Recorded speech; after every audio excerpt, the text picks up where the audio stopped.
Hello! Welcome to Basic Chinese Lesson 21.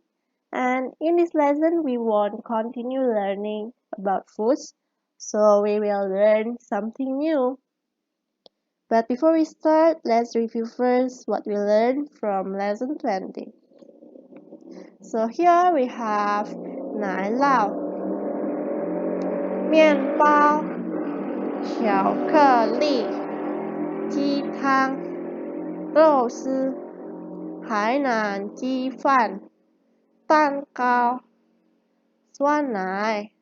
So if you guys still cannot understand well the Hanzi or the Pinyin, then I suggest that you watch lesson 20 video again and also the quiz time. So let's begin this lesson.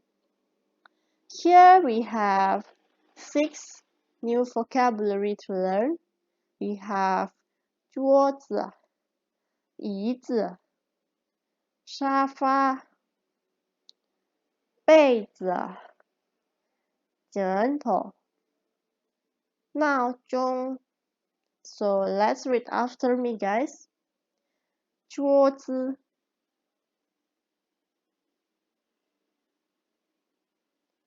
椅子、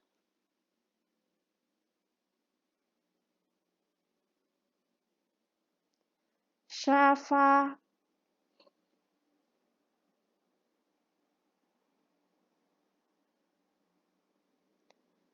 被子、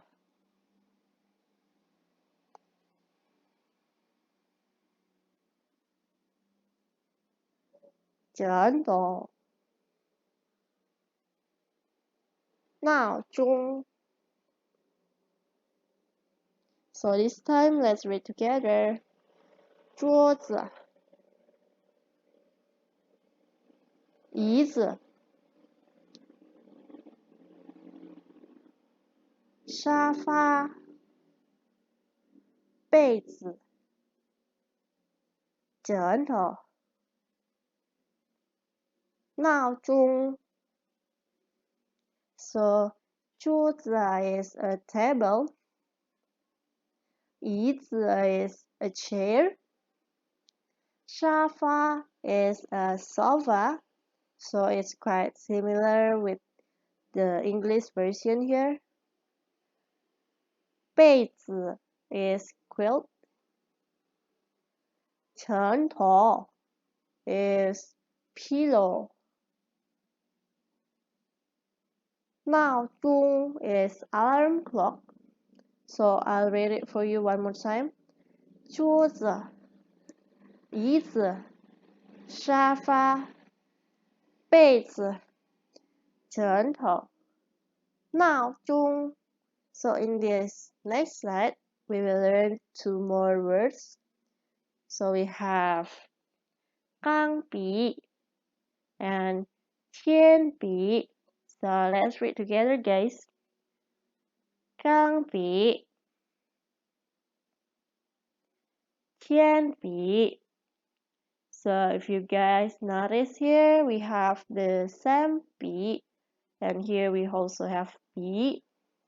Because the meaning is quite similar. For 钢笔, it is a pen, and 铅笔 is a pencil. So 钢笔 and 铅笔. Please try to memorize the difference here. 钢 and 铅. So thanks a lot, guys, for watching this video. I hope that you guys enjoyed learning Chinese. And of course, I will continue to teach you basic Chinese in the future. So I'll see you on our next lesson. Bye bye.